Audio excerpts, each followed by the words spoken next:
تاج عز لابسه يشدو به ألقا سعدا وجلانا علم الشريعة باب فزد. Барлық мақтау Алла Тағалаға тән. Оны мақтаймыз, одан күнәларымыз үшін кешірім сұраймыз. Жан дүниелеріміздің жамандықтарынан, істеп қойған істеріміздің кесірінен Аллаға сыйынамыз. Алла Тағала кімді тура жолға салса, оны адастырушы жоқ, ал кімді адастырса, оны тура жолға салушы жоқ. Алла Тағаладан басқа Құдай жоқтығына, серігі жоқ, жалғыз екендігіне куәлік береміз. Және де Мұхаммед оның құлы әрі елшісі екендігіне куәлік береміз. Сондай-ақ ардақты пайғамбарымызға Аллах Тағаланың салауатын, сәлемін, рахмын, берекелерін тілейміз.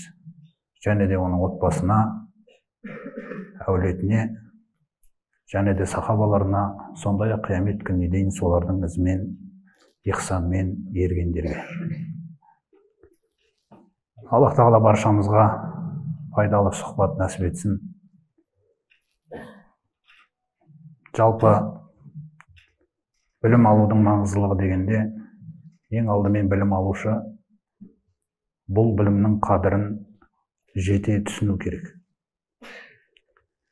Бұл білім деген кезде Аллах Тағаланың ардақты пайғамбарымызға саллаллаху алейхи уассалам ашқан білімі, пайғамбарымызға түсірген білімі. Бұл білімнің қадірін түсіну үшін біз сол уақытқа бір кішкене назар салсақ, Иса пайғамбар жіберілгеннен кейін оның артындағы ізбасарлар осы білімді шамалары келгенше тасымалдады, алайда олар өте қатты дәрежеде қудаланды. Сондай бір дәрежеге дейін қудаланды, тек қана жүрегінде жасырып қана ұстау мүмкіндігіне иеленді.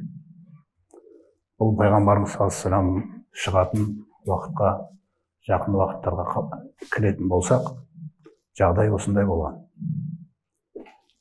Пайғамбарымыз саллаллаху алейхи вассалам Хира үңгірінде Алла Тағала өзіне сол амалды шүйгізіп, Раббысымен оңаша қалып, ойын, ақылын тәрбиелеуді қалады.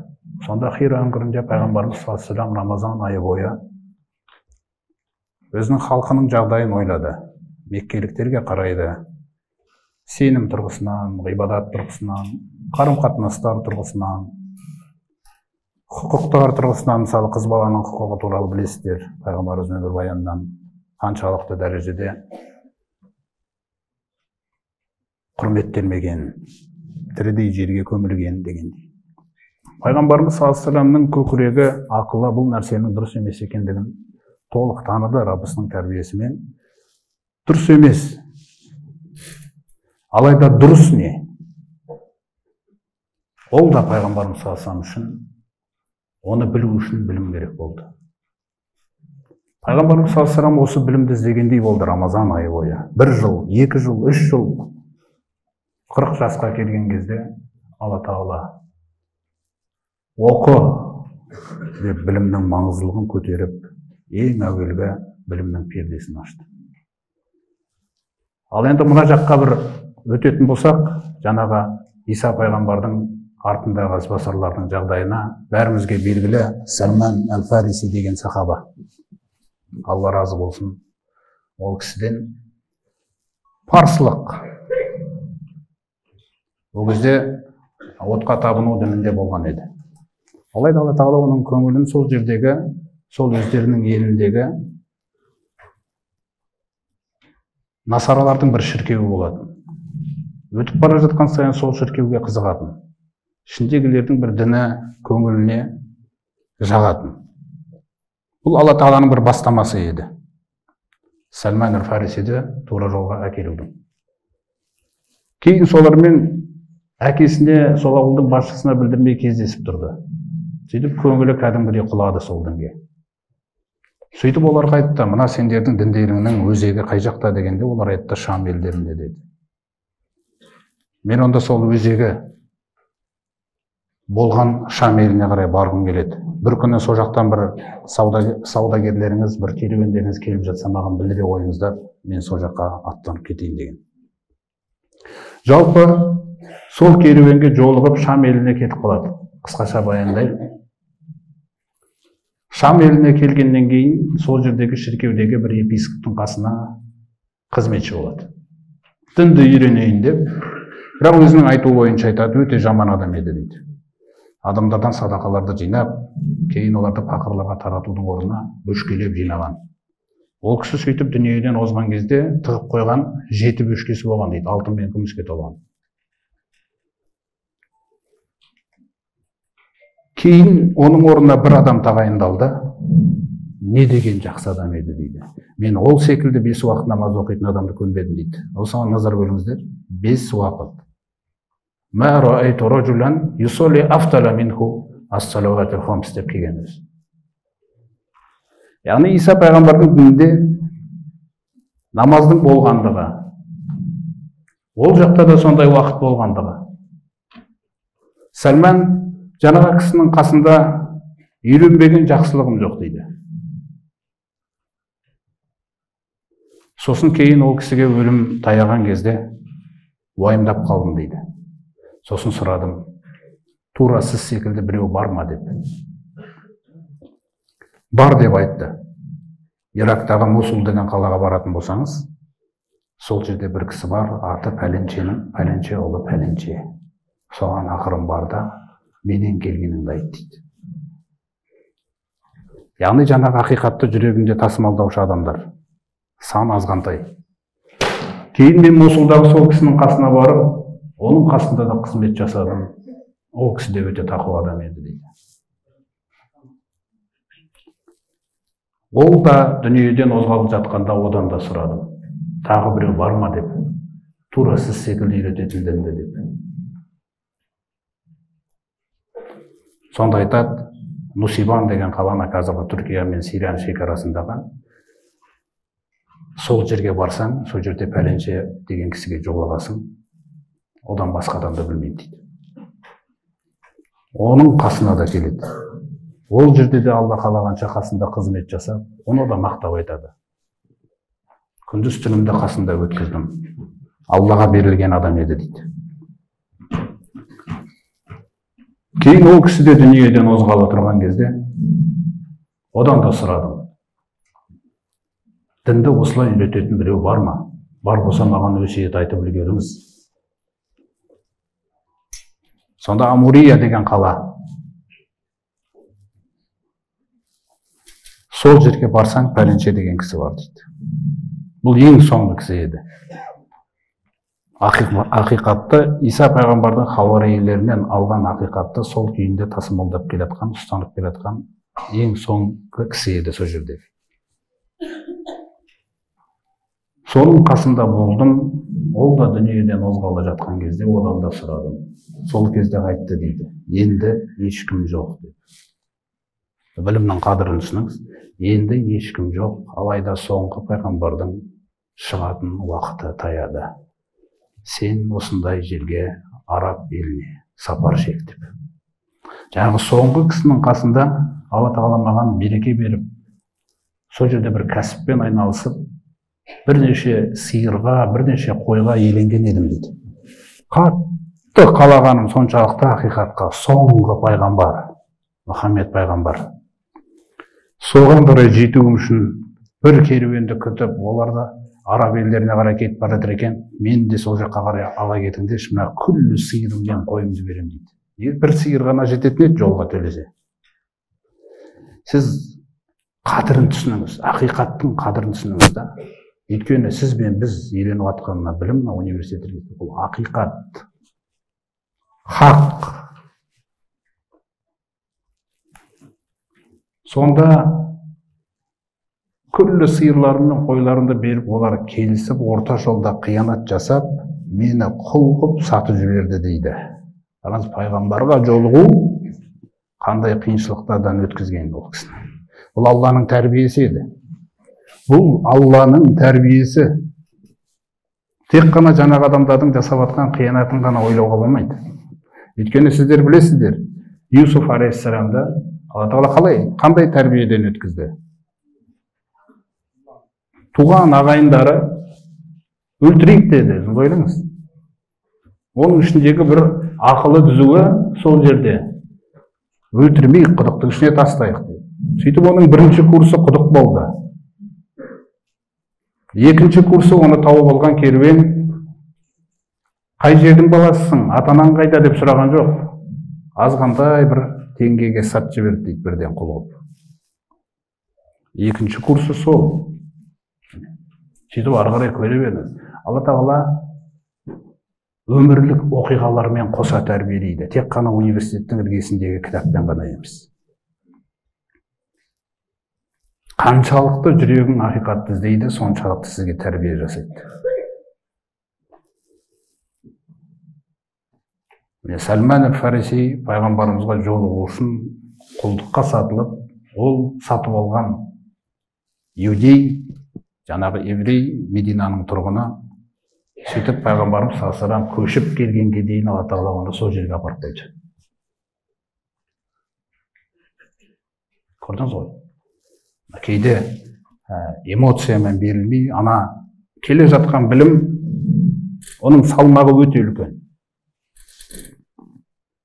Пайғамбарымыз саллаллаху алейхи вассаламмен бір жаңағы кездесу, ол бір нәрсе. Бірақ оның қасында ертең айтқанымен жүру, ол өте үлкен салмақ. Сондықтан білімнің қадірін түсініңіз. Жаңағы кісілер бұл білімге қалай келген? Ал біздің алдымызға бүгін бәрін әкеп қойды. Кітапханаларда күллі кітаптар тұр. Алдыңызда небір оқып келген, небір оқуларды бітірген ұстаздар жүр. Араб ұстаздары да жүр, қазақ ұстаздары да жүр. Кітап деген жетеді. Жағдай жасалған. Бірақ көңіл тоқтамаған болуы мүмкін әлі Алла. Білімге деген ықыласқа көңіл әлі тоқтамаған болуы мүмкін. Тіпті пайғамбар саллаллаху алейхи вассаламның өзіне Алла Тағала баяндағанда бұл білімнің қадірін. Фата'ала Аллахул маликул хақ. Ва пайғамбар, Алла хақ, патша, ол өте ұлы. ولا تعجل بالقرآن من قبل أن يقضى إليك وحيه. Пайғамбар, Құранмен асықпа. Жибрил оның уахиын саған толық аяқтап, тәмамдап бітпейінше асықпа. Жаттап аласың оны, мен сенің жүрегіне жазып тастайын деп тұр ғой. Бірақ оны ұғыну, оны көтеру мәселе осы жерде деп отыр. Сондықтан да одан кейінгі аятта Алла Тағала айтады: وَلَقَدْ عَهِدْنَا إِلَى آدَمَ مِنْ قَبْلُ. Кезінде біз адамға, періштелерге үйретпеген білімді үйретіп, одан серт алған едік. Ей адам, мынау ағашқа жақындама деп. Мынау ағашқа жақындама деген сөз, ол уахи. Ол Алланың білімі. Ол білім құрметтелу керек. Ол білім қастерлену керек. Сондай-ақ шайтан оны қанша азғырып, Хауа анамыз екеуін. Нәпсі деген нәрсе жаңа ағашқа қарай қозғалғанда. Адамнан біз серт алған едік саған дейін, ва пайғамбар. Фәнәсия, ұмытты сертті. Вәләм нәжиде ләху азма. Сөйтіп біз оның бойынан табандылық таппадық, ва пайғамбар. Міне осы табандылық деген нәрсе, қадырын білу деген нәрсе сіздер мен бізге өте керек нәрсе. Осы білім үшін. Фахруддин ар-Рази, Алла рахымына бөлесін, ол кісі айтады: «Инна камалал инсани ан я'рифал хаққа ли затихи». Шынымен де адамның кемелдігі, яғни кемел адам болу деген нәрсе, оның дейді ақиқаттығы үшін тану дейді. Алладан түскен білімді, ақиқатты, ақиқат болғандықтан тануға ұмтылу. Мансап үшін емес. Ертең мен осындай болам, осындай қызмет істеймін деген нәрсе үшін емес. Оның қызығының көптігіне үшін емес. Ақиқатты сол ақиқаттығы үшін тануы адамның кемелдігінен дейді. Ал енді Алланың алдында қандай нәрсе хайырлы, қандай нәрсе жақсы деген нәрсені де танығың келсе, оны тек бір-ақ нәрсе үшін таны дейді. Жақсылықтарды бір-ақ нәрсе үшін ғана таны. Не үшін? Онымен амал жасауың үшін ғана. Біз мысалы қазір таныған жақсылықтар көп. Бірақ оның бәрі амалда ма? Амалда жоқ. Олай болса біз ол жақсылықтарды не үшін таныдық? Қызыққандықтан. Түсіндіңіз бе? Қызыққандықтан. Біздің көпшілігіміз қазір бір кітаптар жинап жүрген болуымыз мүмкін. Кітаптардың сырты мұқабасы әдемі, полкамызда тұр. Бірақ ол оқылмайды. Сыртқа қызығу деген нәрсе бар да. Мысалы тағала, қазір біреуміз кітап шығаратын болсақ, бірден мықты жаңағы дизайнер іздейміз. Мына кітаптың сыртын сондай керемет қылу керек. Өйткені бізде мақсат өткізу. Мынаның сыртын әдемі жасау керек. Одан кейін бұған керемет ат таңдау керек. Адам солай тәуелді болып тұр да сол нәрсеге. Керемет ат таңдау керек. Мұқабасын керемет қылу керек. Алла тағала бізге нені үйретеді? Атында да сыртында да емес, мазмұнында дейді кітабы. Алла тағала сондай керемет білімін түсірді Құранды. Ойлаңыз. Және ол Құранды түсіргенде оған мұқаба жасамады. Оны пайғамбар саллаллаху алейхи вассаламның жүрегіне түсірді. Сонда ол Құранның мұқабасы пайғамбарымыз саллаллаху алейхи вассалам болды. Алла тағала өзінің түсірген кітабына жаңағындай сырт іздемейді. Сізді іздейді. Сіздің жүрегіңізге салғысы келеді оны. Сонда Құранның мазмұны сенің мазмұның болу үшін да. Сол себептен Алла тағала пайғамбарымыз саллаллаху алейхи вассаламды не деп атады? Нун сүресінде мінезін «Ва иннака ла'ала хулуқин азим». Шынымен де пайғамбар, сен ұлы мінездің үстінде тұрсың. Сен ұлы мінезге иесің. Сөйтіп дінді мінез деп атады. Дінді бүкіл үкімдерімен жинап алып, сенімдерімен иман, ислам, ихсан күллісін жинады да оны мінез деп атады. Ұлы мінез. Міне Құранның сізге қарай түсудегі мақсаты неде? Күллі шариғи білімдер осы Құраннан тараған. Ғұламалардың қаламдары, ойлары, ақылдары, еңбектері, иштихаттары арқылы. Сондықтан ең бірінші нәрсе осы сіз бен біз оқып жүрген, үйреніп жүрген білімнің қадірін білу. Бұл не өзі? Бұл хақ деп аталады. Егер сіз бен біз білсек, бұл Құран пайғамбарымызға түсер алдын Жибрилге оқылған кезде. Ойлаңыз, әлемдердің Раббысы, жердің бетінде адамзат шайтанға жеңілген кез, шайтан мен жеңдім деп тұрған кезі. Бітті. Ар жағында юдейлерден де ешқандай тура жол келгелі тұрған жоқ. Насаралардан да ешқандай тура жол келгелі тұрған жоқ. Ақиқат жоқ. Кейбір юдейлер мен насаралардың жаңағы білімінде ғана болмаса, таратылу тұрғысынан, ұстану тұрғысынан жоқ. Сондықтан да Алла тағала өзінің рахымы ретінде пайғамбарымыз саллаллаху алейхи вассаламды жіберіп осы Құранды түсірді. Біз лайықты болғаннан емес. Алла өте жақсы болғаннан. Алла өте кең, өте рахымды болғаннан. Адамзатты шайтанның жеңуіне қимай, Қадірін түсініңіз білімнің қадірін түсіну үшін айтып отырмын. Шайтанға жеңілген түрде көргісі келмеді бізді. Жеңілген, адасқан, көрінген нәрсеге сыйынған, мақсаты тек қана дүние. Ел қандай дәрежеде дамыса да, қараңғылықтарда болды. Алла тағала құртып жіберген елдердің күллісі дамыған елдер еді. Мұса жіберілген перғауын дамыған ел еді. Дүние тіршілігінен түсінбеген нәрсесі қалмаған. Дүниеден оқымаған, зерттемеген, істемеген нәрселер қалмаған. Дүниенің шыңына жеткен мемлекет еді. Құртты Алла тағала. Нух пайғамбардың қауымы да сондай еді. Күллі нәрсе бар. Худ пайғамбар жіберілген ат қауымы да дамыған еді. Қандай құрылыстар тұрғызған, бұрылыстары қандай еді, Алла тағала Құранда баяндағандай.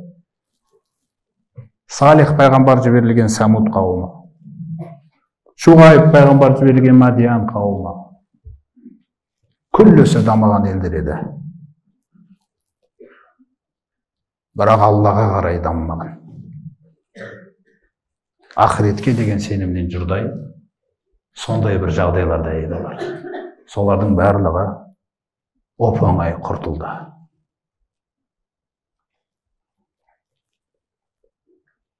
Сондықтан Алла тағаланың қадірін түсінуіміз үшін, Алла тағаланың қадірін орындай алуымыз үшін өзіміздің өмірімізде ең алдымен осы білімді қадірлеу керекпіз. Бұл пайғамбарымыз арқылы бізге келген білім,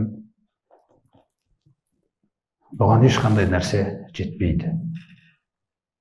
Алла тағала өзі Құранда айтқандай, «Қул бифодлиллахи ва бирахматихи».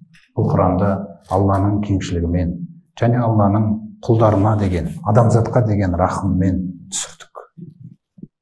Сондықтан да, ей адамзат, егер шын мәнінде қуанғыларың келсе, мен де сендермен сол қуаныштарыңа қатысатындай, сауапқа бөлейтіндей, сендерді дәрежелеріңді көтеретіндей, онда болса Құранға қуаныңдар дейді. Сондықтан да мына білім жолында біз осы нәрсені, осы қадірін түсіну керекпіз. Бұл салмақ. Пайғамбарымыз саллаллаху алейхи ва саллям Алла тағала айтқандай, «Инна санулқи алейка қаулан сақила». Пайғамбар, біз саған сондай бір ауыр сөзді түсіреміз. Салмақты, жауапты бұл. Жауапкершілігі бар білім, жауапкершілігі бар. Осындай бір жауапкершілікпен білім жолында біз қадамымызды нық тұрғызу керекпіз.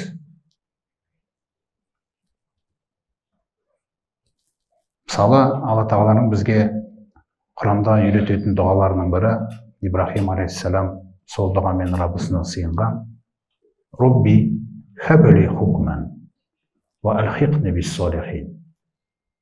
Назар аударыңыздар. Әл-хукм білімді білдіреді. Хукм деген сөз, сөздеріңізге таныс, хакама яхкуму дегендей, мысалы, хаким деген сөз. Яғни төреші,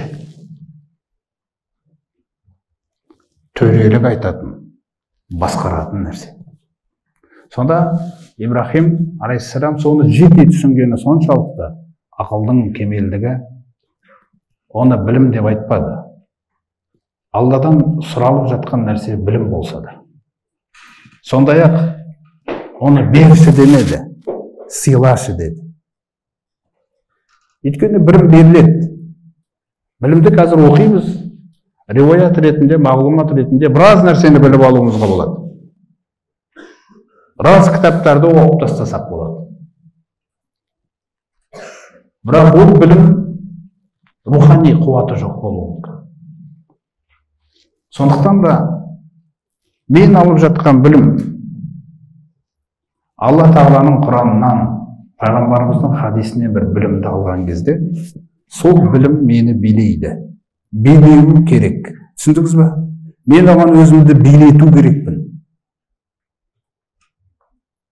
Ол мені билеу керек, менің істерімді билеу керек, айтқалы тұрған сөзімді билеу керек, істегелі тұрған ісімді, мына кісіге жасайын деп тұрған мәмілемді билеу керек. Сөйтіп ол айту керек, мынау дұрыс емес. Мынау Аллаға ұнайды, мынау ұнамайды деп. Яғни білімді алғаннан кейін, бұл Алладан келген білім болғаннан кейін не істеу керек бізді? Билеу керек. Яхкумука. Өйткені даналық деген нәрсе өзі осында жатыр. Жаңағы әл-хукм деген сөзден әл-хикма деген сөз шығады мысалы. Сонда мен түсіндім. Бұл нәрсе маған кедергі жасайтын шайтан бар. Маған кедергі жасайтын нәпсі деген нәрсе бар. Алаңдайтын нәрселер көп. Осы нәрселерде мен қанша оны оқысам да, жаңағы нәрсе маған қасиет болып, мінез болып қонбауы мүмкін да. Мен сол мұқтаждығымды Аллаға ашу керекпін. Ибрахим алейхиссалам ашып атқандай.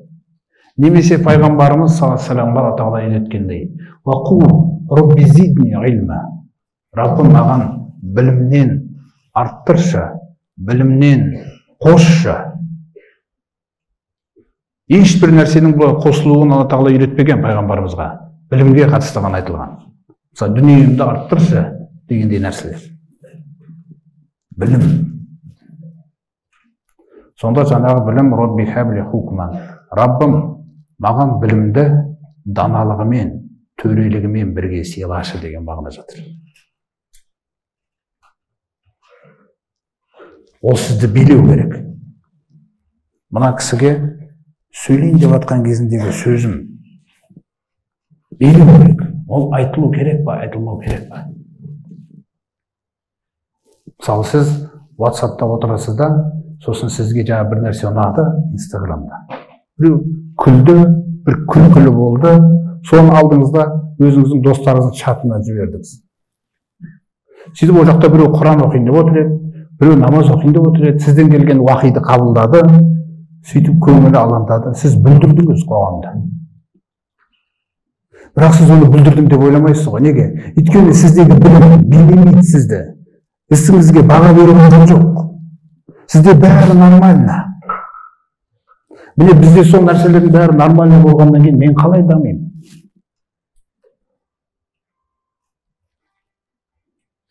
Көрдіңіз бе? Ана кісі қасыма келіп, мына кісі бар ғой деп айта бастаса, мендегі білім билеу керек, пайғамбарымыздың берген білімі. Көрдіңіз бе? Өсек тасушы жәннатқа кірмейді.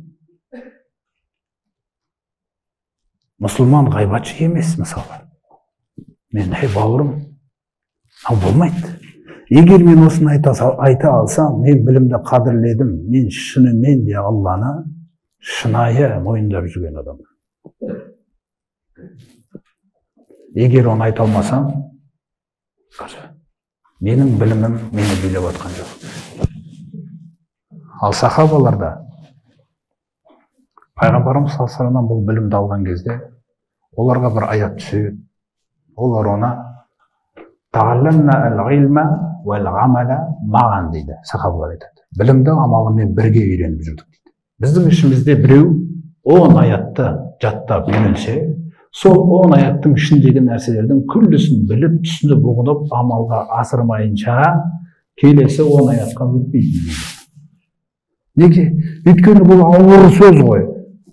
Өйткені бұл аманат қой.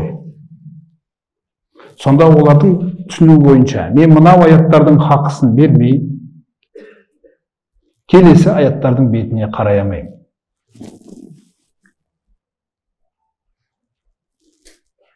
Рашид ұстаз айтқандай, бір Мароккода сондай бір медресе болған екен кезінде.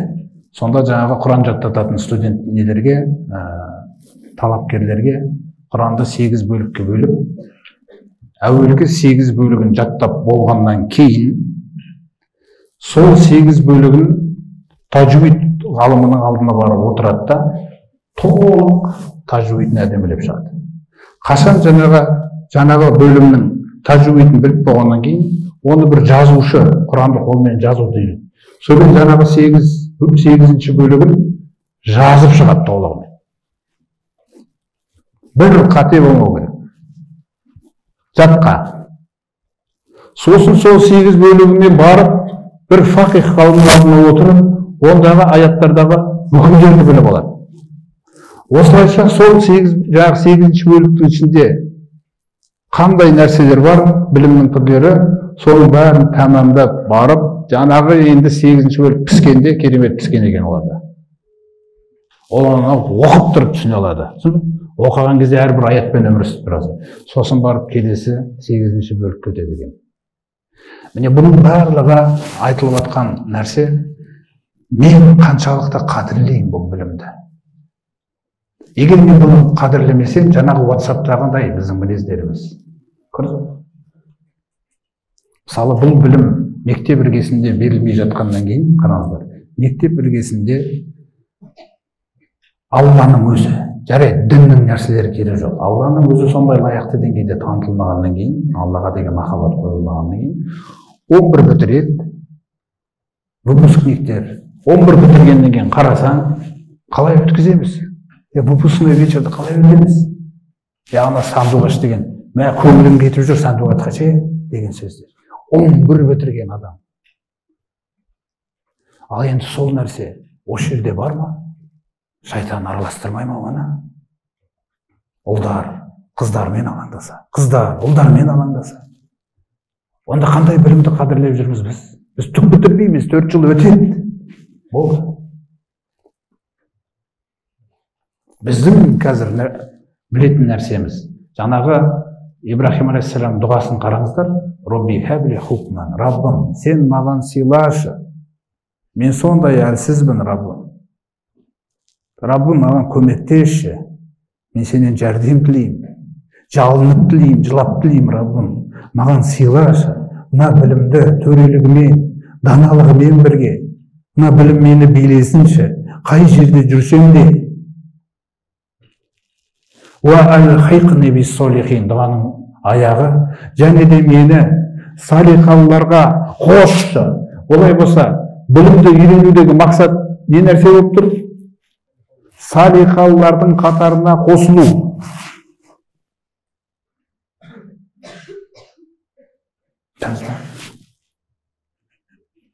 Мысалы, періштелер, Алла Тағала оларды сондай нұрдан жаратып, Аллаға сондай бір адал жандар етіп жаралған. Мәңгі бақи сапта тұрады. Мәңгі бақи сапта тұрады. Құран баяндағандай. Юсаббихуна лейла ва нахара, күндіз түні Алланы дәріптеп, ғибадатпен айналысумен болады. Ва ла яфтуру, және үзіліс жасамайды. Сондықтан олардың Алла Тағала нұрдан жаратып, ол нұрға рухты қосқаннан кейін, ол сондай таза болғаннан кейін, ол әрі мәләк, періште деп те аталады, әлі рух деп те атала береді. Біз топырақпен рух қосылса да, Адам алейхиссалам ағашқа бармай тұрғанша рух болған.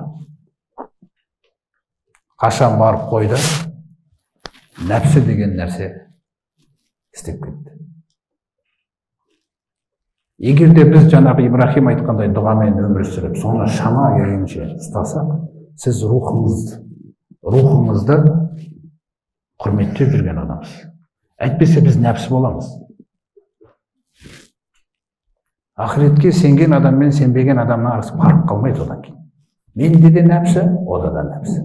Ол білмей істейді, farqымыз тек сол жерде. Мен біліп істеймін. Сондықтан білім деген нәрсе, білімді бірінші үйренуде даналығымен, төрелігімен бірге алыңыз. Екінші, салихалардың қатарына қосылу үшін ғана. Салихалардың қатарына қосылу үшін ғана үйреніңіз. Алланың бізге жаңағы дұғада үйретіп отқан нәрсесі сол.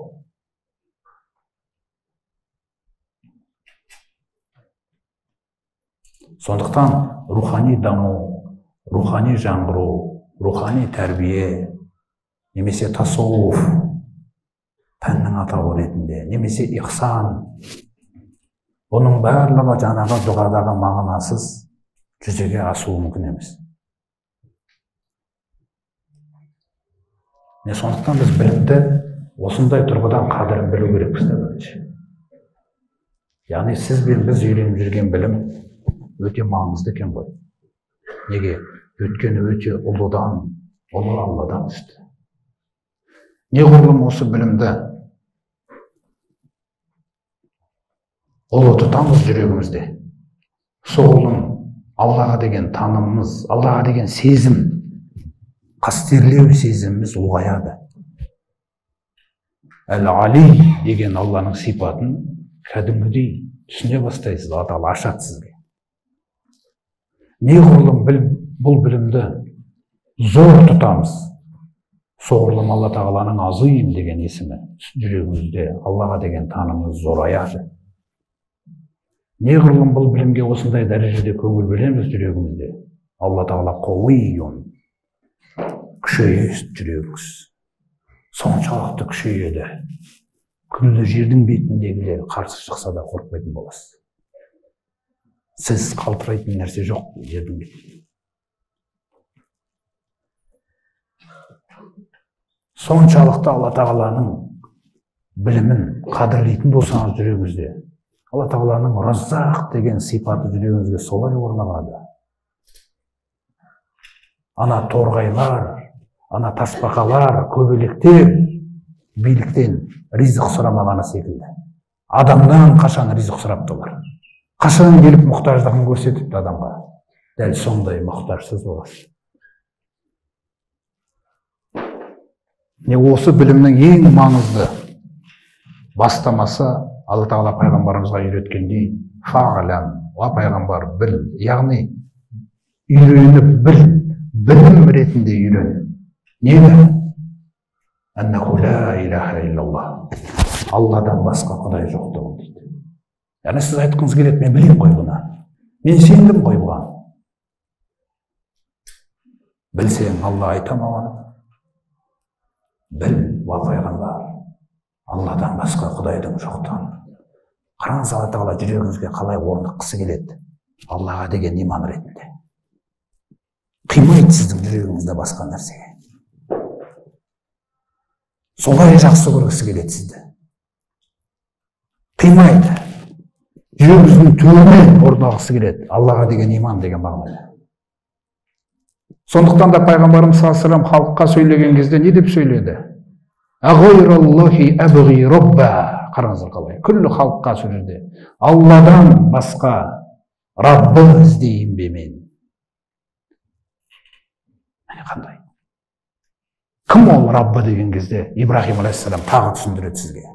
Әлләзи халақани фахуа яхдин. Ол ғой мені жаратқан. Қараңызшы қалай дәріптейді Алланы. Ол ғой мені жаратқан және тура жолмен жүргізіп жүрген.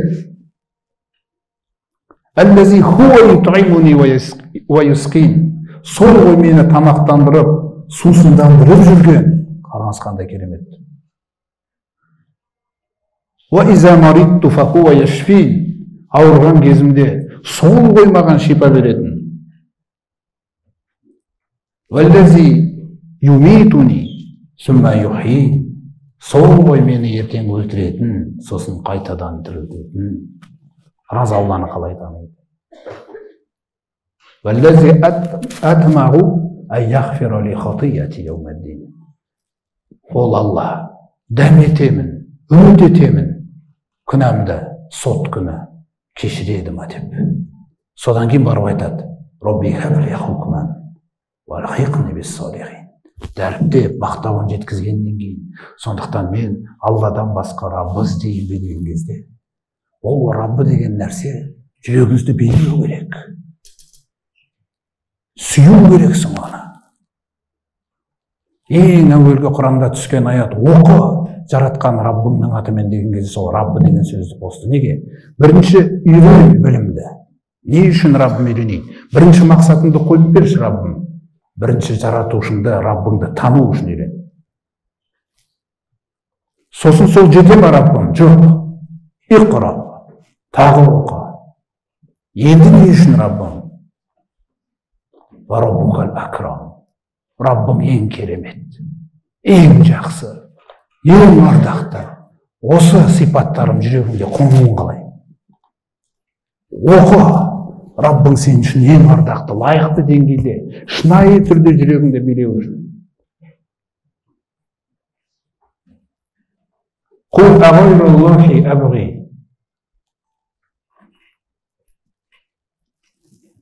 Құл ағайраллахи аттахизу валия. Қараңыздар.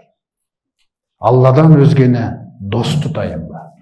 Алладан өзгені қамқоршы тұтайын ба? Неге әлемдердің Раббысы ұлы Алла дос деген мәмілені сыйлағысы келеді сізбен бізге? Неге? Мен сенің досыңмын. Саған бір нәрсені бұйырсам да, тыйсам да. Шайтан сенің анық дұшпаны. Шайтанның уәсуастарынан толыққанды түрде аман қалуың үшін қажетті білімнің бәрін түсірдім деп отыр ғой. Сол түсірген білімім саған деген махаббатым деп отыр. Мысалы, ұлдар, қыздар, ата-аналарыңызбен мәміле жасаған кезде үйде білесіздер. Мысалы, егер сізге балам мен сені жақсы көремін десе, әкеңіз немесе анаңыз, көбінесе махаббатты сіз көңіліңізге ұнайтын тұстарда ғана түсіне аласыз. Мысалы, бір тамақ берсе, ақша берсе, жарайды барып келе ғой деген кездерде, мен сені жақсы көремін дегендей нәрселер. Ал енді қашан балам ауырып қаласың, үстіңе күртешеңді іліп барса, туф, балам басыңа бас киім кие салса, туф, туфтар көп та, шын мәніндегі қамқор махаббатын қабылдай алмайсың. Алла Тағаланың махаббаты солай келеді сізге. Бұйырады бір нәрсені. Көрдіңіз ба? Мысалы, парыз намаздарды сізге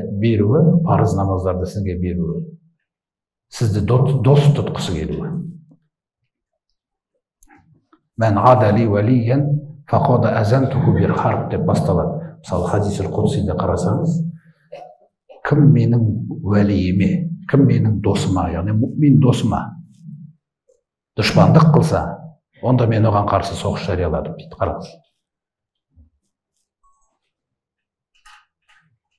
Ма тақарраба илейя ғабди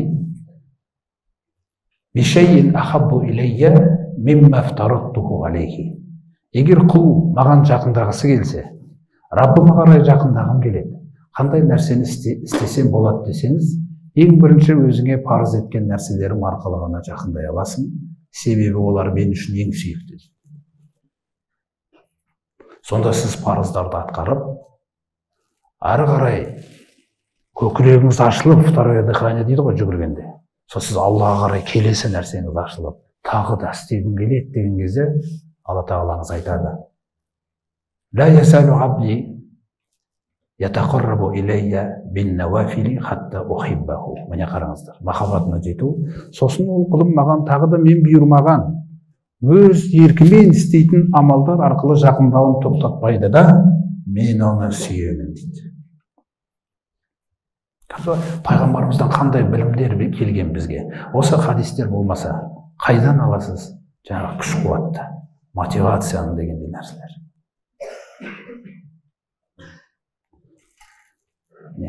Екінші нәрсе, бұл білім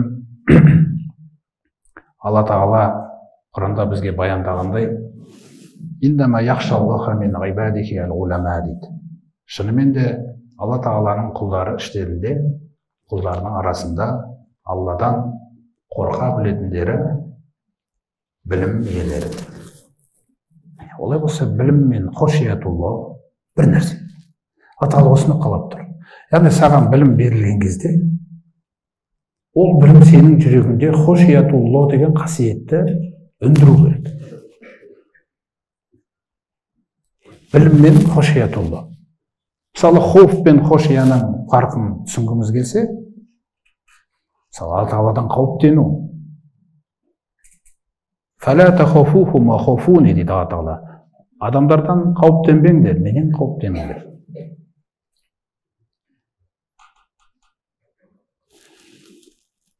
Ла фәлә тахшаухум вахшауни.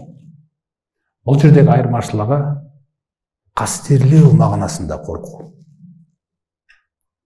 Мысалы, жаңағы қауіптену деген нәрсе, бір нәрсені бүлдіріп қойып, мен күнәм үшін қауіптенуім мүмкін. Я Алла, жазалай көрмеші дегендей мағынада.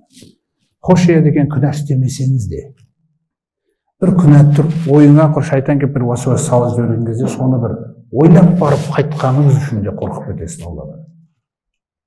Мұны Алла Тағаланы қастерлеп қорқуыңыз, қастерлеу мағынасында қорқуыңыз да. Міне соны жаңағы біліммен байланыстырып тұр Алла Тағала. Құлдарының арасынан Алладан тек қана білім иелері ғана қастерлеп қорқады дейді.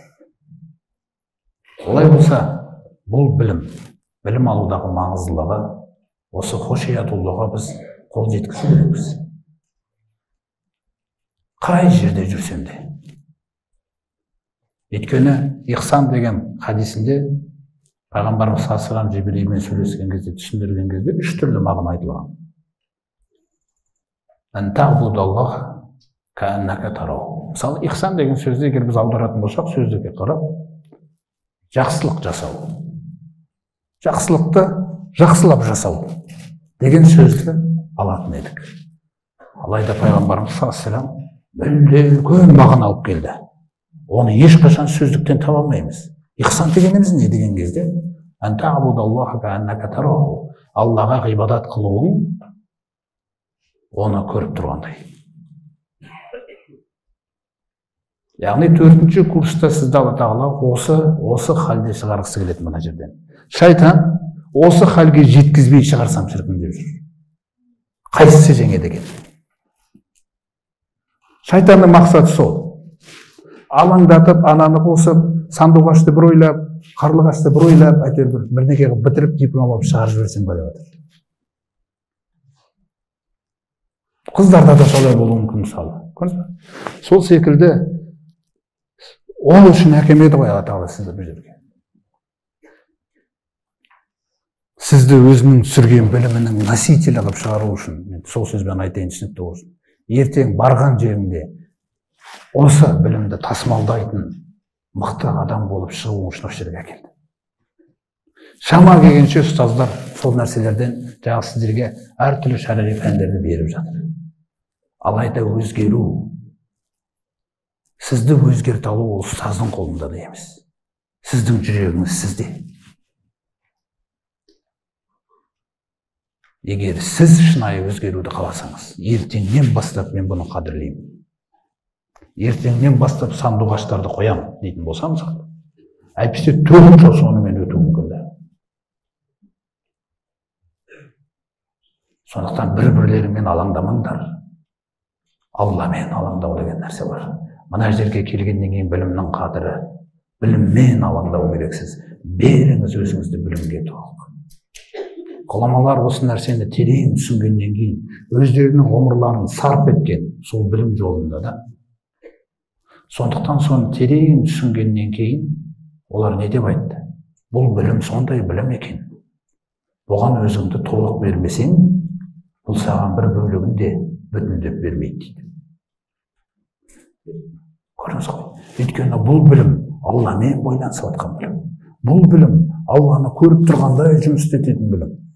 Жаңағы риуаяттардың бірінде Алланы көріп тұрғандай құлшылық қылуың десе, екіншісінде Алладан қорқуың, оны көріп тұрғандай. Үшіншісінде амал қылуың Алла үшін, оны көріп тұрғандай.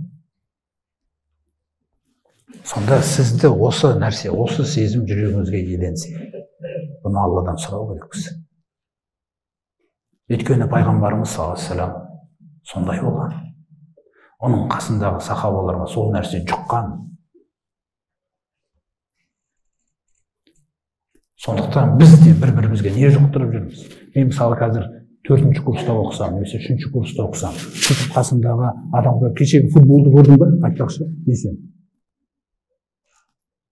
Жақсылық жасап отырмын деп ойлайсыз ба? Сен алаңдатып жатсың ғой. Айтпақшы, ана кешегі приколды көрдің бе? TikTok'та шығыпты ғой. Жарайды, мектептегі балалар айтып жүрсе білгенде. Алланың білімін үйренуге келген адам осыны сөйлесек, бұны лағу деп атайды. Қараңыз. Бұны лағу дейді. А мұъминдердің сипатын Алла тағала, Рахманның құлдарының сипатын. Олар деген лақпа істерге теріс айналып кетеді дейді. Өздерінің Алла берген абыройын жоғалтпай дейді. Неге? Көрдіңіз ба? Сондай-ақ сізге осы нәрсені түсіндіру үшін білімнің маңыздылығын пайғамбарымыз салсам сізге андай хадис сыйлайды. Мән хураджа ли талабил илми фахуа фи сабилиллахи хатта ярджа. Мысалы сіз үйіңізден кеттіңіз да мына жерге білім болуға келдіңіз. Енді пайғамбарымыз сізге айтады, кім білім талап ету үшін үйінен шықса, үйіне оралғанға дейін Алланың жолында дейді. Алланың жолында деген ол өте үлкен дәреже, оны мүмкін емес ондай нәрсені ұтып алу. Бірақ білім жолындағыларға тағала, Алланың жолындасың. Енді мен Алланың жолында екенін көріну керек қой. Мен жаңағындай бір футболды талқылап жатсам бұл кісімен, болмайтын нәрселерді айтып жатсам, Инстаграмдағы бір нәрсені айтып жатсам, мен саған жібере саламын сосын деп оны жіберіп мазаласам, ол ойламаған бір ойлар туатын болса менің кесірімнен оның басында. Онда біз білімді қадірлеп жүрген адамбыз ғой. Сондықтан да жаңағы нәрселер бізді білімнен алаңдататын нәрсе. Есіңізде болсын. Ол Алладан да, елшіден де алаңдататын нәрсе. Алла сол білімді түсіргеннен кейін, ол білімді пайғамбарымыз саллаллаху алейхи ва саллям іс жүзінде тасымалдағаннан кейін бізге қарайды. Енді мен бұл білімге дұрыс қарамасам, менің Алланы елшінде жақсы көрем деген сөзімде сондай рас емес. Неге? Өйткені мен айтсам, мен Алланы жақсы көрем деп. Әрине жақсы көресің. Жақсылығы ғана келіп отыр ғой сізге. Бірақ Алла тағаланың сізден қалайтын жақсы көруі ол емес еді. Мысалы бір адамдар келіп нахну нухиббуллаха деген кезде пайғамбарымыз саллаллаху алейхи ва саллям оларға не деп жауап берейін деп ойлағанда уахи түседі. Сонда уахида Алла тағала айтады: "Қул, уа пайғамбар, айт оларға. Ин кунтум тухиббуналлах." Егер де Алланы сүйетін болсаңдар. Яғни Алланы сүйетіндеріңді өтірікке шығармай ақ қояды. Бірақ егер шынымен де Алланы сүйетін болсаңдар, фаттабиуни деп айт оларға. Онда дереу маған ілесіңдер дейді. Ілесіңдер. Жақсы көріңдер демейді. Өйткені жақсы көру немен расталады екен? Ілесумен. Жақсы көру деген ілесумен, артынан жүре берумен. Сол кезде не болады? Юхбибукумуллах. Алла сендерді сүйеді. Олай болса, Алланың махаббатына мен иеленуім үшін, оның жіберген пайғамбарымыз саллаллаху алейхи ва саллям елшісіне мен еру керек екенмін. Оған еретін болсам, мен де Алланы жақсы көремін деген нәрсе. Бұдан ғұламалар бізге мынандай бір қағида шығарып берді. Ең маңызды нәрсе сенің сүйгеніңде емес дейді. Сүйуіңде дейді. Маңызды нәрсе сенің сүйгеніңде емес, сенің сүйуіңде дейді. Алла мен елшісі тарапынан. Міне осы білім, осы нәрсені үйретеді бізге.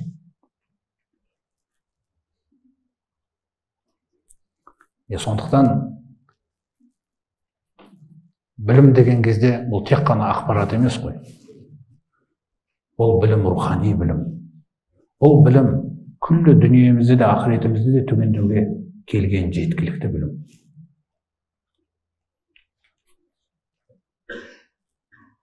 Сондықтан адамның сыртқы бейнесі бағана айтқандай, сыртқы бейнемізге қарамайды. Сондықтан әртүрлі қылып жаратқан. Біреуге артығымен берілген сұлулық, біреуге онша берілмеген. Сен Алла сені жүрегің арқылы жақсы көреді. Жүрегің арқылы. Оған керегі сол. Ал мынау киім. Егер жан шығатын болса, мынау киім осылай қалады креслоның үстінде. Рух. Сол күні ақиқатыңызды танимыз. Сол шыққан кезде көресің өзіңнің не екенін. мынау жатады. Сондықтан бұған қарамайды. Алайда егер рухың мықты болса, рухың Алланы іздеген нәрсе болса, онда бұл тәніңді де қадір береді. Өлім сәтіндегі періштелер адамның жанын алып шығып бара жатқан кезде, келесі аспанда қабылдаушы періштелер айтады екен, мынау не деген рухун тойиба, сәкәнат фи бәдәнин тойиб, жақсы таза денеде өмір сүрген жақсы рух, қандай жақсы рух мынау деп хош иіс деген аңқыған дейді Алла беріп қойды.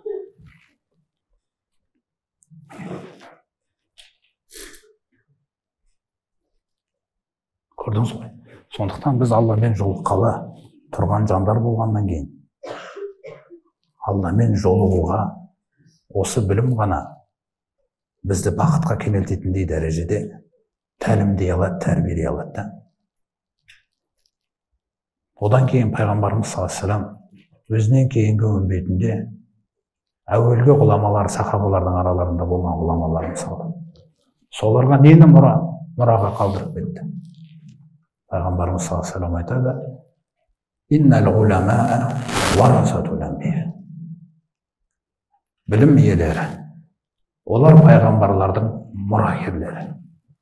«Ва иннал анбия лам юваррису динаран вала дирхаман». Ал пайғамбарлар дирхам мен динар мұраға қалдырмады. «Иннама варрасу ал-илма». Олар тек қана білімді мұраға қалдырды. Ең қадірлі нәрсені қалдырды. Сол қадірлі нәрсені біз қазір Алла әкеп мына жерде оқытып отыр. Сіздер бағана айтып отырмын ғой, бұрынғылардың жағдайына қарайтын болсаңыз, анау сахабалар, солардан кейінгі табиғиндер бір хадисті үйрену үшін бір қалаға сапар шегіп, соны сол жақтан жазып әкеп, бір кітап қазір сатып алу деген нәрсе де жоқ. Ол кітапты барып толық көшіріп, сосын еліне қайтады. Сондықтан қазір оңай беріліп отыр ғой, оңай беріліп отыр. Осындай жағдайды, осы жағдайда Алла Тағала жасап жатса, қаншалаған мына жерде мысалы жаңағы оқу білім беріліп жатса, егер де уақытыңызды қадірлемесеңіз, есіңізде болсын, жаңағы алаңдайтын нәрселерге берілетін болсаңыз егер, Инстаграм, ТикТок, болмайтын нәрселер, олар сіздердің тақырыптарыңыз емес қазір. Ол нәрселермен алаңдайтын болсаңыз, оның бағасы не дегенде, сіз өзіңізді қадірлемейсіз дегенсіз. Сіз өзіңізді қадірлемейсіз. Сізді дүниенің қызығы жеңген. Уақытыңды қадірледің ба, өзіңді қадірледің. Егер де жаңағы самооценка деген тақырыптарға кіретін болсаңыз, самооценка деп осы жерде. Уақытыңды қадірледің ба, сен өзіңді бағаладың. Осы білімнің амалын қастерледің ба, онда өзіңді бағаладың. Онда Алла Тағала сізді бағалайды. Және сізді алғысқа бөлейді, шексіз. Және сізге білімнен тағы арттыра береді. Сондықтан осы білімде біздің алатын нәрсеміз, ең бірінші нәрсе сана. Жаңағы Ибрахимнің дұғасынан алып отыр оны. Хәбле хукман деген кезде сана. Бірінші бұл білім сізге сананы әкеп отыр. Сана. Ол өте мықты нәрсе. Мысалы біз көбінесе ақыл деген кезде, біз ақылды жаратылыспыз. Бірақ біздің істеріміздің көбісі ақылсыздық. Өзіңіз ойлаңыз. Мен қазір бұл кісіге айқайлап атсам, бір нәрсені көтере алмаймын. Мен ақылсызбын. Еш уақыт намаз оқып жүрсем де. Мен дәл осы сәтте ақылсыздық істеп отырмын. Мен қазір ана кісіге барып біреуді өсектесем, ақылсыздық істеп отырмын. Мен қазір Инстаграмды ашып, болмайтын бір нәрсені көріп атсам, менен ақылсыз адам жоқ. Қараңыз, шайтан көзге көрінбей,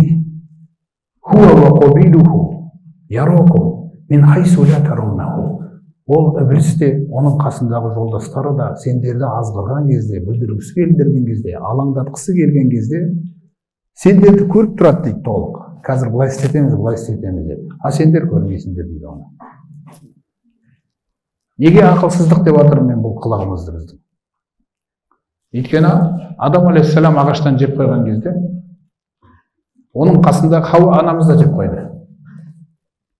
Алайда Алла тағала еркекті кінәлады, әйелді кінәлаған жоқ. Адамды кінәлады былайша айтқанда. Яғни егер адам айтатын болса, Хауа қызықтырып жіберді деп. Онда риуаят бар, мысалы Бағауидің тәпсірінде. Неге жеп қойдың ей адам дегенде, Хауа қызықтырып жіберді деген. Хауа қызықтырса да табанды болу керексің. Шайтан келіп қызықтырса да табанды болу керексің. Сол табандылық бізде жоқ. Сондықтан Алла тағала сол ағаштан жеп қойған кезінде дейді: «Ва асо адаму роббаху фағуа». Адам Раббысын тыңдамады, Раббысына пілазарлық қылды, бұйрығына бойұсынбады да ақылсыздық қылды дейді. Ғауа деген етістікті қолданып отыр. Ғауаны өздеріңіз білесіздер. Вақот табайяна рушту минал ғой. Руштың кері қарауы. Руш деген сана. Осы біліммен қуатталған сана. Сонда сол нәрсені біз осы 4 жылдың ішінде үйрену керек. Біз бір-бірімізге осы нәрсені жұқтыру керекпіз, құрметті бауырларым, құрметті қарындастар. 4 жылда басқа нәрсені жұқтыруға хақым жоқ. Бір-бірлеріңді соншалықты дәрежеде қадірлеп, бір-бірлеріңнің ақылдарына бұлай қараңдар. Мына ақылға бірдеңе жұқтырма. Өзіңдегі нәрсені жұқтырма. Сізді Алла тағала бұл жерге алып келгенде, әлгі жұқтырып алған нәрсенің күллісінен арылту үшін әкелді. Сосын пайғамбарымыздың мына әкелген мұрасынан талай жақсылықтарды жұқтыруды қалады. Бір-бірлеріңмен абайлап қарым-қатынас жасаңыздар. Бір-бірлерімізден жұғады.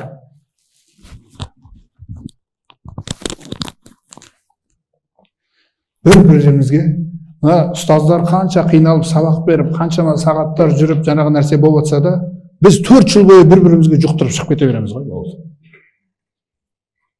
Сондықтан сана деген нәрсе жаңағы айтып тұрған. Әрбір қасыңдағыдан тек жақсылық жұқтырыр. Жамандық жұқтырушы болма. Тіпті бір-бірлеріңізге келіп, анау бар ғой дейтін болсаң, ұят пайғамбарымыздан. Қайтып салават айтасың сосын. Ойлашы, Аллахумма салли ва саллим аля набийина Мұхаммад деп бүгін 100 рет салават айттың да сосын келіп ана қарлығашты білесің бе? Бұл болмайды бізге, болмайды. Мына білімнің алдында ұят ол нәрселерді істеу. Сондықтан бұл бір-бірлеріңді қадірлеңіздер. Қадірлеу деген нәрсе өзіңдегі бір қылықты жұқтырма. Тек қана жақсы нәрселер болмаса. Сананың жаңағы биік дәрежесі ішінде жамандығы жоқ, адам жоқ.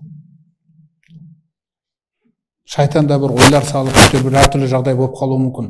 Бірақ саналы деген нәрсе тіпті сіздің хақыңызда қателескен адамға жақсылығыңды шығарасың ғой. Жамандық шығармайсың. Неге? Ұят Алладан. Мына оқып атқан білімнің, бәленбай жылдық оқып атқан білімнің алдында ұят. Міне бұл сіздің тәрбиеңіз. Сонда Робби Хәбле Хукманнан біздің алатын нәрсеміз. Біз бұл жерге сананы шама келгенше кемелдендіруге келдік. 4 жылдан кейін сізден артық түсінген адам болмау керек. Пайғамбарымыз әкелген білімді. Іс жүзінде де, білім жүзінде. Екінші, біз бұл жерге мінез. Ва алхиқна бис солихин дегендегі салиқалық деген ол мінез. Жаңағы алған біліміңізді амал жасайсыз. Мысалы, жақсылығыңды шығарасың, жамандығыңды шығармайсың. Біреу жамандық жасап қойса, жақсылықпен итересің. Ата-анаңа каникулда барғанда туф демейсің, бір түрлісің. Ауылға барған кезде анаңыздың аяғын уқалап, өміріңізде оны істемеген болуы мүмкін біреу. Сиырды сауып, сүт әкеп, дүкенге барып, үйді жинап, қызым саған не болған? Раббым тәрбиелеп отыр, анашым. Сізді осылай қадірлесін деді ғой маған. Каникулға барып, мам өзің істейсің дейтін болсаң, ұйқыны соятын болсақ сосын, түсінсіз бе? Сондай нәрселер, сондай еркеліктерді жарайды. Кішкене бір үйіңізде істесеңіз болады ғой, адам болғаннан кейін. Бірақ сіздің өзгеріп жатқаныңызды ең әуелі ата-анаңыз көру керек қой.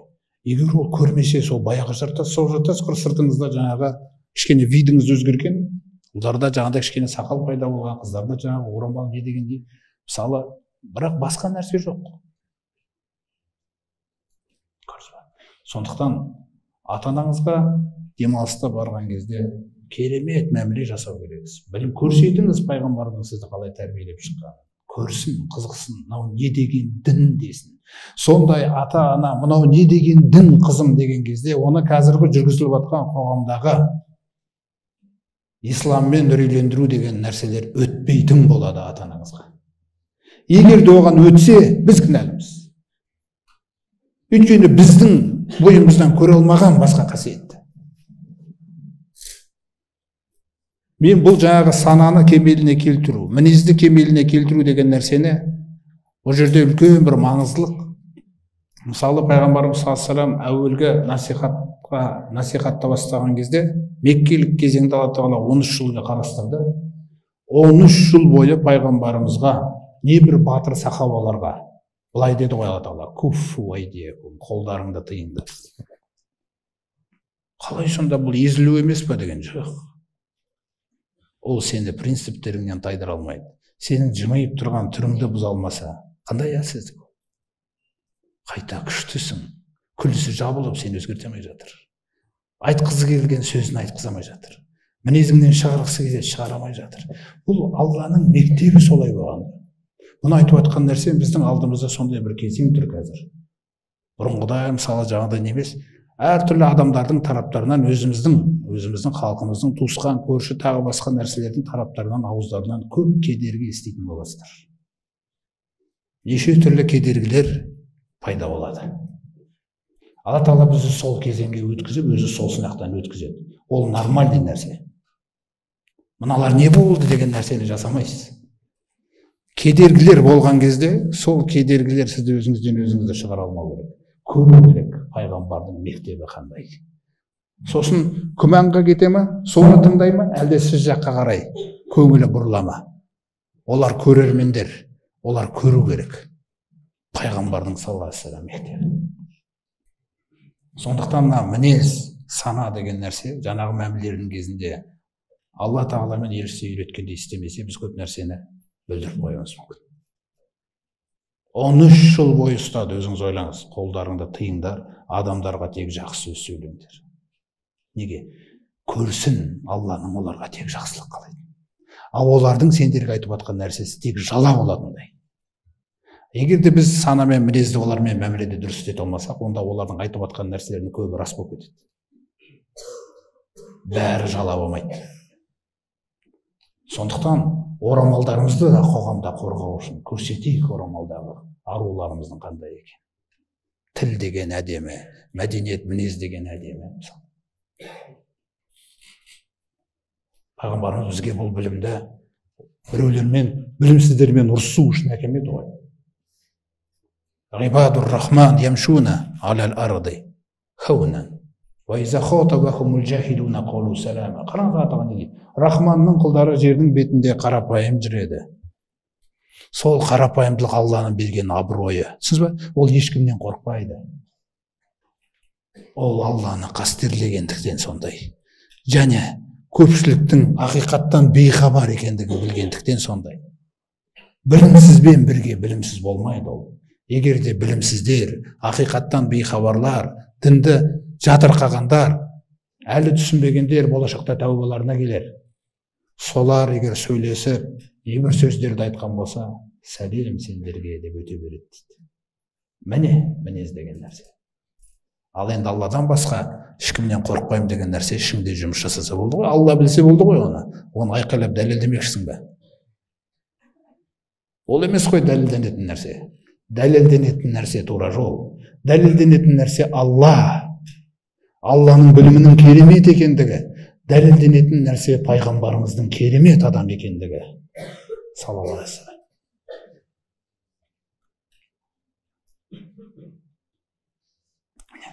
Сондықтан да біз мақтанамыз. Раббымызбен мақтанамыз біз. Өйткені хақ Құдай. Қалғандарынікі жалған. Міне біз мақтанатын нәрсе бар. Алламызбен мақтанамыз. Ақиқат, аталы өзін атады ғой жаңа. Фатағалаллахул маликул хақ. Ақиқат, хақ. Хақ Құдай. Екіншіден біз мақтанамыз пайғамбарымызбен саллаллаху алейхи вассалам. Өзіне дейінгі болған күллі пайғамбарларды Алла тағала жинап, Исрада Ақса мешітінде артына тұрғызып имам қылып оқытқан. Ардақты пайғамбарымыз саллаллаху алейхи вассалам. Күллі адамзаттың мырзасы қиямет күні. Күллі адамзаттың сотының басталуы, сол кісінің сәждесінен кейін басталуын қалаған Алла. Біз сондай мақтарамыз пайғамбарымызбен, өйткені сізді көрмесе де көзімен, сіздің өзіңізді дұғаңызға қосып, үмбетім деп кеткен. Қиямет күні де бірақ дұғасы болады, үмбетім деген. Одан кейін біз мына дінімізбен мақтанамыз. Алла тағала бізге әдемі бұйрықтарын әкеп, өзіне сәжде жасатып, керемет құлшылықтарға бөледі бізді. Біздің ақылымыз ешқашан жетпейтін еді бұл нәрселерге. Бізге дәрет деген нәрсені үйретті. Бізге өзімізді анау астыңғы жағымыздан бастап қадірлеуді үйретті. Көзімізді ашты. Қаншалаған білмейтін нәрселерімізді үйретті. Адал мен арамды таныстырып берді бізге. Біз қуанамыз осы үкімдерге. Бұл үкімдерге қатысты бізге ешкім күмән келтіре алмайды. Біз жақсы көреміз бұл үкімдерді. Бір ерініп қалатын шығармыз, бір әлсіреп қалатын шығармыз, бірақ біз жақсы көреміз. Осы үкімдердің үстінде өмірден озатын болсаңыз, сізден бақытты адам жоқ еді. Біз Құран қасиетті Құранымызға қуанамыз. Күллі замандардағы адамдар мен жындар жабылып, оның бір аятын әкеле алмайтын, оның алдында әлсіздік танытқан пәрменді Құранымыз бар. Ал басқалар не сөйлесе де, кітаптары жоқ, пайғамбары жоқ, ешқандай құжат дәлелі жоқ. Олардың бізге айқайлап, қандай-мұндай сөйлеген нәрселеріне біз жаңағындай сыпайылық танытамыз. Ақиқатты жеткізу үшін айқай керек жоқ. Ақиқат салмақтылықпен жеткізіледі. Міне біз осындай үмбетпіз. Сондықтан осы білім, осы үмбетті бұдан әрі керемет қып жасауды қалайды. Алла тағаламыз дайын. Пайғамбарымыз саллаллаху алейхи вассаламның білімі дайын. Тек сіз бен бізде. Менің жүрегім қаншалықты Аллаға адал болуға дайын. Мына білімге қатты көңіл бөлуге қаншалықты дайын. Сондықтан сіз 4 жылда шамаңыз келгенше сондай бір мақсат қойыңыз. Мен Құранды толық жаттап шығуға тырысамын деген нәрсе. Алаңдататын нәрсенің күллісін сыпырыңыз былай қарай. Былай қарай сыпырыңыз да. Болды. Ұстаздар, араб ұстаздар жүр, носитель языка дегендей нәрселер. Қазақ ұстаздар жүр, әртүрлі жерде оқып келген. Маза бермеңіз ешқайсына. Алыңыз, жұтыңыз. Ертең сіз мешітке имам болып барғандарыңыз, мешітке ұстаз болып барғандарыңыз, мысалы, қыздарға да айтамыз. Тіпті басқа бір салаға кетіп, бір коллективті ұжымда жұмыс жасасаңыз да, Алла тағала сізге бірақ мамандық береді. Ол қандай деген кезде? Уажғална лил муттақина имама. Раббымыз бізді тақуаларға жетекші қылса, рухани жетекші. Олай болса, Алла тағала сізді бұл жерде жалпы рухани жетекші етіп шығарады. Рухани имам деген сөздің өзі мағынасы сол болып тұр ғой аятта. Рухани жетекші. Қай жерде істесеңіз де, сіз арқылы олар дінді, Алланы сіз арқылы таниды. Есіңізде болсын, Алланың сипаттарын сіз арқылы таниды. Сіз неге жаңа ана кісіге ұрысқан кезде жымия салдыңыз? Қатты айтты ғой сізге. Раббым солай тәрбиелеген. Айтып берші, Раббың туралы деген әңгімелер басталуы мүмкін. Біз мәміле мен іс тұрғысынан таң қалдыра алмай жатыр оларда. Біз тек ақпарат айтамыз, біздің исламда былай дегендей не мысалы. Бірақ мәміле тұрғысынан жығамай тұрып қой. Мінез тұрғысынан да. Тіпті көпшілігіміздің жақсылығымызды ең бірінші орында ата-анамыз да соншалықты көре алмай жатқан болуы мүмкін. Сол баяғы құр намаз оқығаны болмаса, сол баяғы. Сондықтан осындай кезеңге біз қазір қадам басып жатырық. Сана мен мінез лайықты деңгейде өзінің бір несіне, тәрбиесіне түсу керек. Сол үшін Құранды шамаңыз келгенше жаттай беріңіз. Сосын Құранның ішінде мына төртінші курс болған кезіңізде Құранда бір сөз қалмасын, мен оның мағынасын түсінбеген.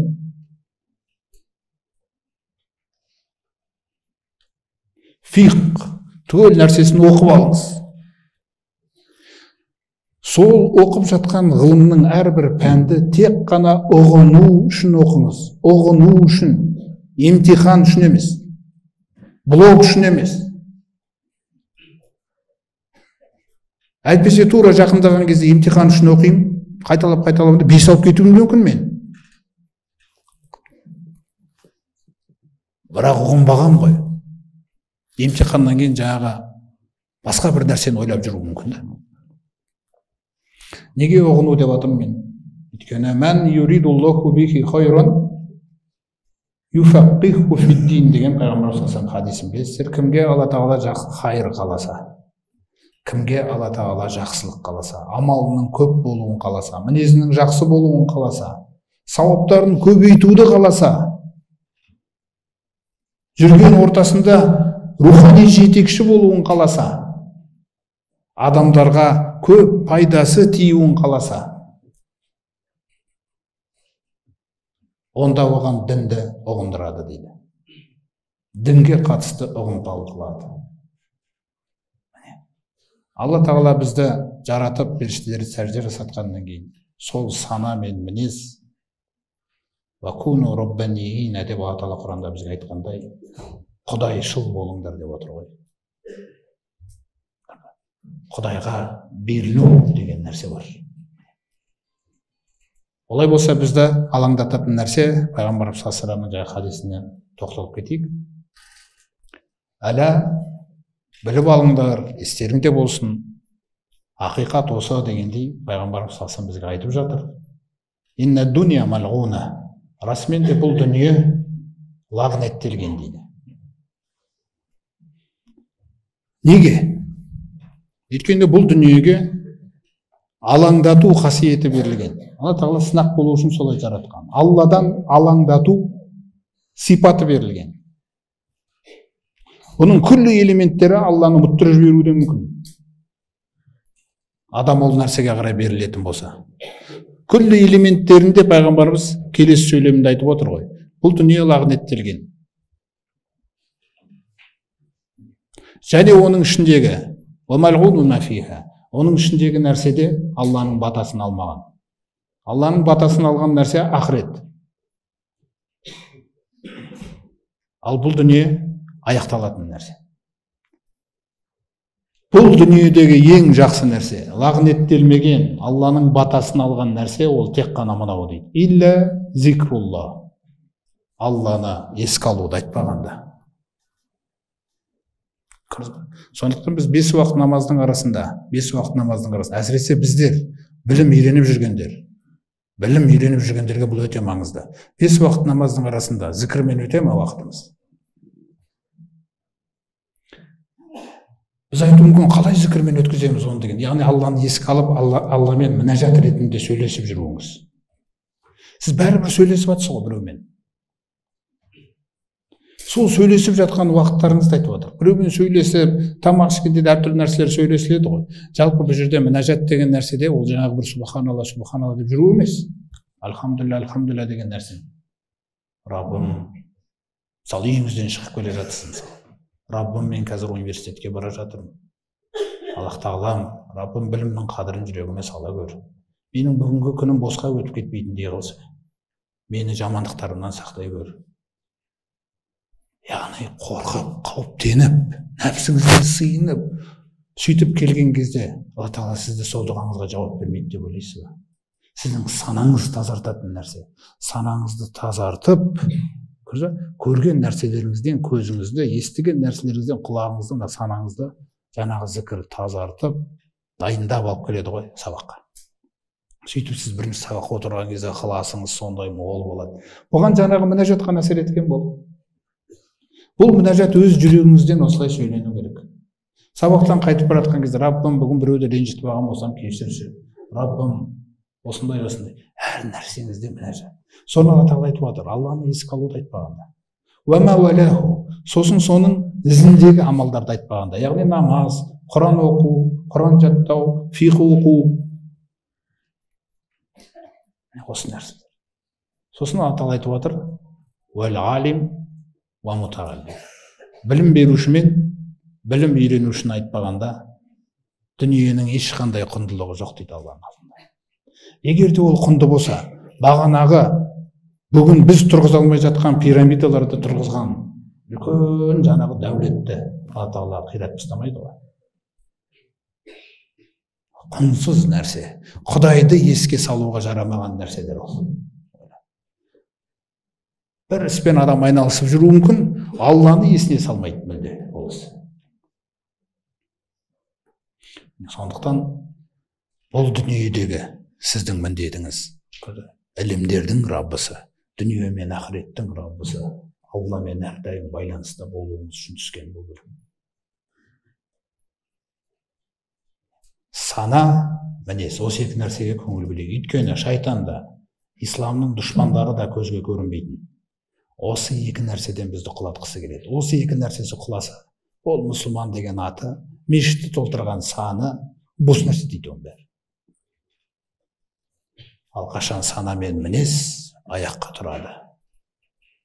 Міне, исламның қоғамда жаңағы дамуы, оның қаншама мына халыққа жақсылық әкелуі, әлі бізден сондай жақсылықтарды көреді олар, Құдай қаласа. Алла бүкіл жаңағы жақсылықтарымызды солар үшін өмірімізді сүру үшін, өмірімізді сол үшін пайдалансын да. Өйткені жаңағы білімді түсінгеннен кейін сіз Алланы, пайғамбарымыз саллаллаху алейхи вассаламды өнеге тұтасыз да. Мына елдің, осы елді жоқ деген кезде бір дұғаға әкелу үшін өмір сүреміз ғой біз. Олар менен не сұраса, соны сұрасын. Бірақ олардан маған еш нәрсе керек жоқ. Рахмет деген сөз де керек жоқ. Мен олардың күллі зиянын көтерем Алла үшін. Өйткені ақиқатты білмей тұрғандықтан. Бірақ менен зиян шықпау керек оларға. Өйткені Алла Тағала бізге білім берді дегендей нәрсе. Мысалы, Ибн Жудған деген кісі пайғамбарымызға пайғамбарлық келмей тұрған кезде сондай көп қайырымдылықтар істеген қоғамда. Айша анамыз ол қайырымдылықтардың көбісін естіген. Содан бір күні пайғамбарымыз саллаллаху алейхи вассаламмен отырады да Айша анамыз айтады: "Я Аллахтың елшісі, Ибн Жудған деген кісі туралы естігенсіз ғой, біздің Меккеде болған. Сол қонағын әрдайым құрметтеген екен. Дүниесі жоқ адамдарға дүние тауып берген екен. Жағдайы қиын адамдарға әрдайым болысып көмектесіп жүрген екен. Садақа берген екен" деп қаншалаған жақсылықтарын, тура Хадиша анамыз пайғамбарымыздың жақсылықтарын атап шыққандай, тура сол жақсылықтарды атап шыққан ғой. Яғни ол кісі де сол істерді істеген екен, жасаған. Яғни қоғамда қайырлы адам болған, қайырымдылығы мол, халықтың аузында қалған адам болған. Сөйтіп Айша анамыз айтады: "Я Аллахтың елшісі, осы істерінің бәрі Ибн Жудағанға көмектесе ме қиямет күні?" десе, көмектеспейді дейді. Қалай сонда халықтың аузында жүр ғой ол? Елінің елеулісі, халқының қалаулысы болып қалды ғой. Дүниеде іздеген нәрсесі сол, соған жетті. Ал ақыретте бұл нәрселер көмектеспейді. Өйткені ол бір күнде Робби ғфирли хотияти яумаддин деп айтып көрмеген дейді. Раббым, біріншіден Алланы мойындауы. Раббым дегенде Алланы мойындауы, Аллаға деген иман. Яумаддин, сот күні, ақыретті мойындау. Хотияти, күнәмді, кешірші. Жоқ дегенде біз Алласын танып, ақыретке намаз оқып үлгермесе де әлі.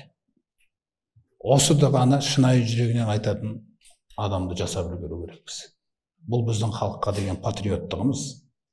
Өйткені біз халыққа ең маңызды нәрсесін бергелі тұрмыз өміріндегі.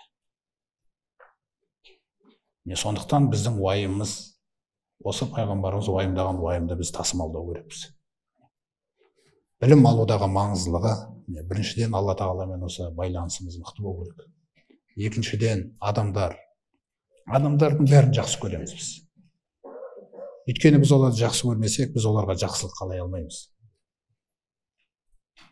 Біз оларға молынан қалау керекпіз жақсылықты. Олардан сізге қандай да бір жамандық шығып жатса да. Мысалы, пайғамбарымыз саллаллаху алейхи ва саллямға Ухуд шайқасында мүшіріктер әртүрлі соққылар беріп, біреу тісін жаралап, бетін жаралап, иығындағы сүйегіне дейін ауыртып қойған кезде пайғамбарымыз ондай соққыны көрмеген, сол күні айтып қалады пайғамбарымыз. Мына пайғамбарымен осылай істеген халық қайтып оңады деген кезде Алла Тағаладан аят түседі. Лайса лака минал амри шайун. Ва пайғамбар, сенің бұлай деп айтуға хақың жоқ.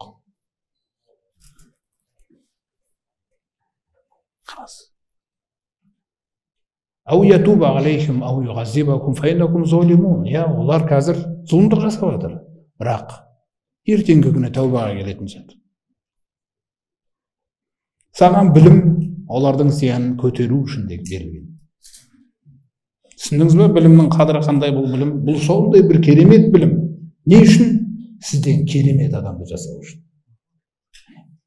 Сондықтан Алла Тағала бізге осы діннің пайғамбарымыз саллаллаху алейхи ва саллям үмбетіне қандай жақсылығын қаласа, осы білімнен қандай жақсы қасиеттер, жақсы мағыналар, жақсы сипаттар қалаған болса, Алла Тағала бізге осы буындарымызға соны нәсіп етсін, баршамызға. Біз бәріміз соған қол жеткізуде атсалысайық, өзімізді аямайық. Абай атамыздың сөзімен аяқтаймыз.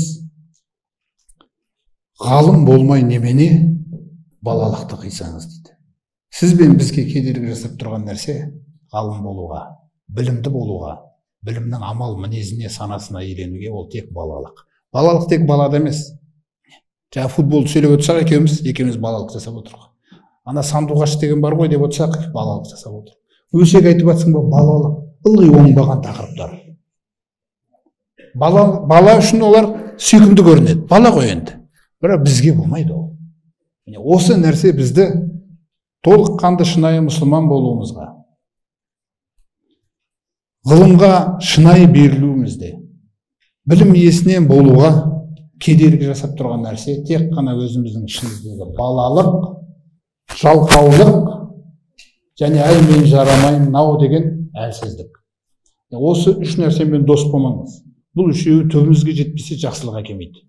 Жеке адам тұрғысынан да, отбасында да бұл жақсылық әкелмейді. Өйткені мысалы, естисіздер ғой, бір әйел кісі айтып отыр, ана күйеуім телефондан тастамайды дейді, күні бойы телефон, түні бойы телефон жұмыс істемейді деп, өткенде бір мысал сондай кісі келіп отыр.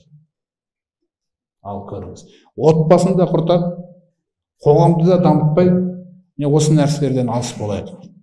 Алла разы болсын сіздерге. Алла Тағала баршамызға пайдалы білім нәсіп етсін, сіздер мен біздің күнәларымызды кешіріп, өзінің рахымына бөлеп, пайғамбарымыз саллаллаху алейхи ва саллям айтқан хадистегі нәрсені үміттенейік. Қандай да бір қауым Алланы еске алу үшін бас қосқан болса, онда Алланың рұқсатымен аспаннан бір періште дауыстап айтады дейді. Мына орындарыңнан күнәларың кешірілген түрде тұрыңдар. Және де сендердің жамандықтарың, жаман істерің жақсы істерге айырбасталып қойылды деген екен.